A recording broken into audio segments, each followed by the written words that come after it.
Buenas noches. Saludo esta vez y me da mucho gusto a una jueza federal cuyo lugar de trabajo está en Zapopan. Ella es Sandra Karina Ibarra Carvajal. Buenas noches, jueza. Buenas noches. Buenas noches, don Carlos. Gracias a usted por invitarnos y gracias a tu público, por favor, por la invitación. Adelante. Bueno, lo que pasa es que no soy el único sorprendido. Fue a finales de octubre, creo que el 31 de octubre, cuando irrumpe usted en una sala de conferencias en Ciudad Universitaria durante la presentación de un libro del magistrado electoral Felipe de la Mata, y le hace usted un reclamo enérgico por la aprobación, con base en un proyecto elaborado por él, de la sobrerepresentación del oficialismo, sobre todo en la Cámara de Diputados, jueza. Platíqueme qué la animó, qué fue ese día, cómo le hizo usted, porque entiendo que ese mismo día usted acudió al Senado, supongo, a deslindarse, a declinar por entrarle a la elección popular de jueces, magistrados y ministros. Platíquenme. Así es, don Carlos. Pues nada, le cuento que justo en este deseo ciudadano de activismo, de no olvidar los protagonismos fundamentales de quienes hoy nos lideran y dirigen nuestra democracia, en el sentido de quienes sí respetaron los principios constitucionales que juraron cumplir y quienes no lo hicieron, porque nuestra protesta como funcionarios públicos es o que la patria no los demande. Si traicionamos a la Constitución, que la patria no los demande.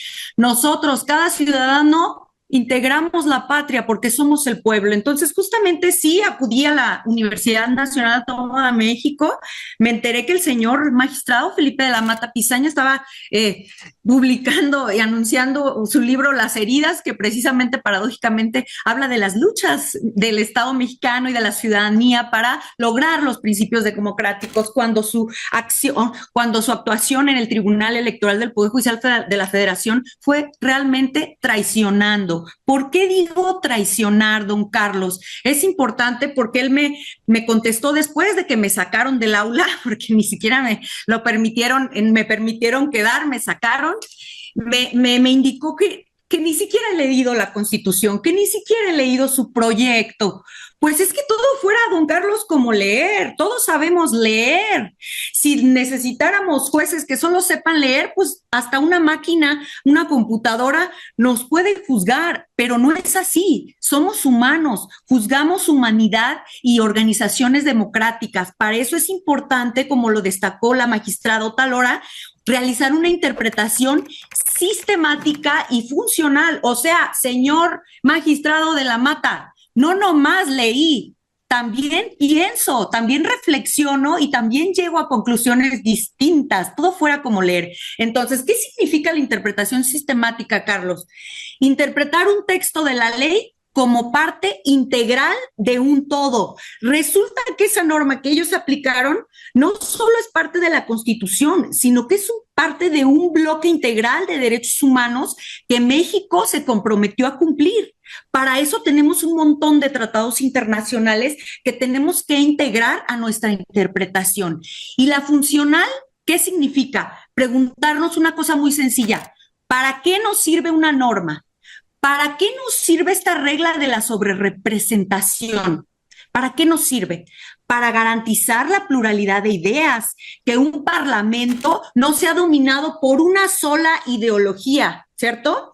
Entonces, justamente, si tenemos un 58.39 de la votación hacia el partido Guinda y su coalición, el tribunal le otorgó el 72.8, ficticio. ¿Por qué? Bueno, Porque no fue lo que de votó. hecho el 60% lo obtuvo la presidenta de la República, pero el Congreso más bien fue poco más del 54%, y Así es. efectivamente el tribunal le concedió el 75% de los escaños en la Cámara de Diputados.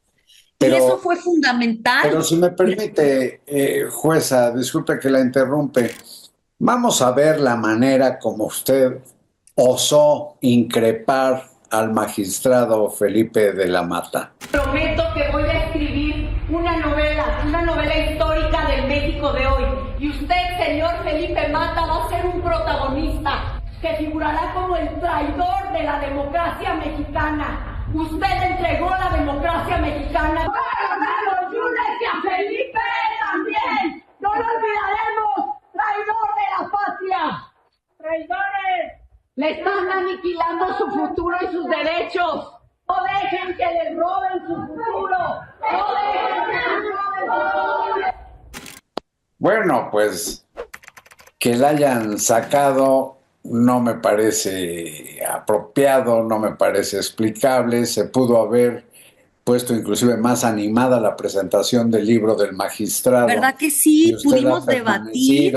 Y se hubiera establecido algún debate, pero no ocurrió. Sin embargo, en esto que decía usted, yo le digo, una de las razones principales para que se haya impuesto la reforma constitucional al Poder Judicial es que el oficialismo dice, el pueblo lo decidió. Y si lo decidió el pueblo, pues ¿qué otra cosa podía hacer Felipe de la Mata? Así es, pues fueron los primeros guardianes de la Constitución que se dieron, que se vendieron al totalitarismo, y lo tenemos con un dato muy sencillo, Carlos. Fíjate que todos ellos culminan su nombramiento en noviembre del 2025, o sea, ya. Ellos tendrían que salir del tribunal en este mes, ¿cierto? Perdón, del 2025, del año que viene, perdóname. Sí. Y entonces, esta reforma, ¿cómo viene al Poder Judicial? Pues viene con su premio. Significa que les prorroga su nombramiento hasta el año 2027, y no solo les prorroga el nombramiento, fíjate, si se portan bien con sus criterios, pueden ser ministros de la Corte. Es que antes teníamos la prohibición, porque es un cargo tan relevante, los magistrados del Tribunal Electoral de la Sala Superior, que tienen en su peso, en sus hombros, la democracia misma. Deben de ser incorruptibles, incomprables, ¿cierto? Y ese incentivo de volverse ministros, pues se lo colocaron con esta reforma. Entonces, no solo te amplió la chamba hasta el 27, sino que además te ando prometiendo que a lo mejor si te portas bien, hasta ministro puedes ser. Entonces, fue muy evidente la compraventa de sus principios y de su integridad democrática, Carlos. A partir de esa propuesta de reforma, pues resulta que votan la supermayoría. O sea, toda la cronología de acontecimientos se dio, ahora sí que como dice el señor, como anillo al dedo. Ajá. Ya que tenían la propuesta en esos términos y su premio, su hueso, entonces sí aprueban la supermayoría, que es tan relevante porque aniquila la pluralidad en el Parlamento, aniquila la diversidad de ideas y aniquila la democracia misma, porque con ese casi 75% en la Cámara de Diputados podrán hacer lo que quieran con la Constitución sin pedir ni una sola opinión a ninguna fuerza opositora, y los ciudadanos y las ciudadanas nos quedamos indefensas, ni más ni menos que ahora con la llamada supremacía de la Constitución, mal llamada supremacía, porque eso lo llamaban así los nazis, la supremacía aria, fíjate, era nada más decir que somos superiores frente a mis opositores, y los opositores pueden ser cualquiera, fundamentalmente aquel que piense distinto a mí, al que pues tiene más bien poder, es la ¿no? supremacía guinda más que la supremacía. La supremacía guinda, exacto, lo escribí, Carlos, no sé si por ahí leíste mi texto, pero lo relevante aquí que nos debe mortificar a todos como ciudadanos es que en esa reforma nos están quitando, fíjate nomás, el juicio de amparo a los ciudadanos y nos están quitando las acciones de inconstitucionalidad a los partidos de oposición. O sea, cualquier cosa que coloquen en la Constitución será poco menos que palabra de Dios, Carlos. Intocable. Nadie lo podrá tocar. Intocable. Se les podrá ocurrir la mayor aberración que se te ocurra, cualquiera. O sea, que la propiedad privada tenga un límite, por ejemplo, un inmueble por cabeza, porque ya nadie más necesita más. Que si las mujeres, pues ¿saben qué? son muy habladoras, se les ocurre ir a la UNAM a violentar ahí algún acto muy formal. Mejor que ni hablen, que no tienen derecho de voz ni voto, ni a ser votadas. Sí, es de facto una variante, una dictadura de la mayoría, pues. Exactamente. Pero jueza, quizás usted acepte conmigo que por parte del Poder Judicial, también es cierto que en materia de amparo no debieron algunos jueces, como 70, conceder suspensiones contra la reforma judicial porque está previsto en la ley de amparo.